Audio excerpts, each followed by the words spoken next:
Can you show me with your fingers what a heart looks like? What does it look like that, right? What does your real heart look like, though? Like this. Huh. There's a famous bishop. He's a blessed bishop. He's going to be a saint here one of these days. His name is Blessed Fulton Sheen. Talks about the reason why maybe our heart looks like that and not like this. Because really, when you put your fists together like this, right? And you put your other one together like this, what does that kind of look like? Another heart, right? So Bishop Fulton Sheen says that perhaps the reason why our hearts look like this is because God has the other half waiting for us in heaven. All right? God has the other half of our heart waiting for us in heaven. And so we go through this life always directed towards our attention to the Lord, because as Paul tells us in the letter to Ephesians, he's loved us since the foundation of the world. Think about that.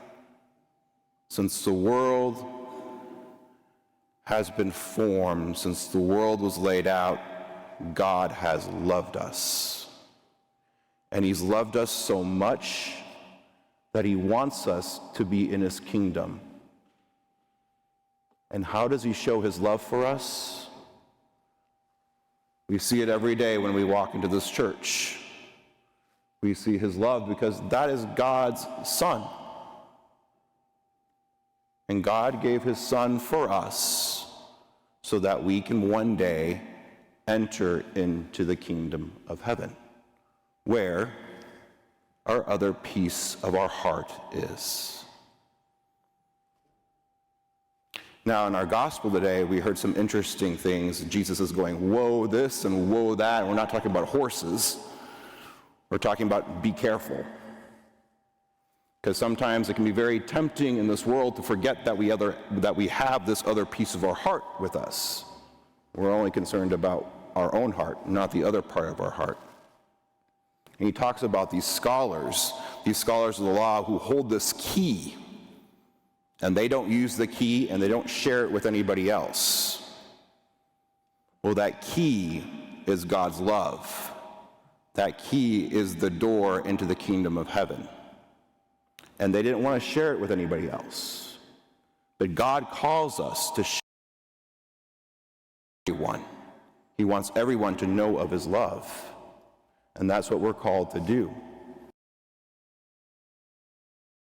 Thanks by praying for other people, by praying for those next to us, in front of us and behind us, praying for our parents, following the commandments, giving to the poor, to the needy. We do all those things to share our love for God, because we know in heaven our other piece of the heart belongs there. So when we form that together, we get that real heart. Hello, OLPH. My name is Mary Lynn Januszewski, and I'm the Director of Finance and Operations at Our Lady of Perpetual Help Parish in Glenview, Illinois. And this message comes to you with heartfelt gratitude and thanks for your ongoing generosity and support of OLPH Parish. This overwhelming generosity allows us to continue to serve and to minister to the parish community in so many different ways. So thank you, OLPH, for all you do. You are much appreciated.